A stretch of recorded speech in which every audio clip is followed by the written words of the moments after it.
అదే RTV app వార్తల్ని క్షణాల్లో చదివే అవకాశం ఉంటుంది. ఒక న్యూస్ పేపర్, ఒక టెలివిజన్ ఛానల్ మీ చేతుల్లో ఎప్పుడూ ఉంటాయి.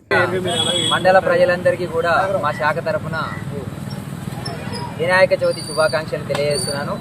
మండల ప్రజలందరూ కూడా వినాయక చవితి నవరాత్రి ఉత్సవాలని భక్తి శ్రద్ధలతో ప్రశాంతంగా జరుపుకోవాలని మనస్ఫూర్తిగా కోరుకుంటూ ఈ మంచి కార్యక్రమాన్ని మట్టి గణపతుల విగ్రహాలను పంచే మంచి కార్యక్రమానికి నిర్వహించిన ఆర్యవైశ్య సంఘం, ఆంధ్రజ్యోతి, ఛాంబర్ ఆఫ్ కామర్స్ అందరికీ కూడా అభినందనలు తెలియజేస్తున్నాను.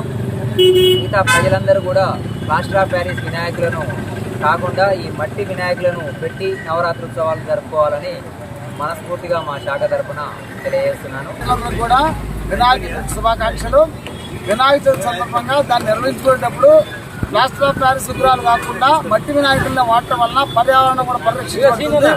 ఆ పర్యావరణ పరిరక్షణ కోసం అసలుపెట్ట లయన్స్ క్లబ్ తరఫు నుంచి మట్టి వినాయకుల విగ్రహాలను పంపిణీ చేస్తా ఉన్నాం. ఈ కార్యక్రమానికి అందరూ కూడా సహకరించవలసిందిగా కోరుకున్నాం. అంతేకాకుండా ప్రతి ఒక్కరు కూడా మట్టి విగ్రహాన్ని వాడుతూ పర్యావరణం పరిరక్షిస్తూ వినాయక చవితి యొక్క కార్యక్రమాన్ని సౌప్రదంగా జరుపుకోవాలని చెప్పని కోరుకుంటూ అందరికీ శుభాకాంక్షలు. మరిన్ని వీడియోస్ కోసం ఛానల్ ని సబ్స్క్రైబ్ చేయండి. లేటెస్ట్ అప్డేట్స్ కోసం వాట్సాప్ ఛానల్ ని ఫాలో చేయండి. అండ్ లింక్ డిస్క్రిప్షన్ లో ఉంది.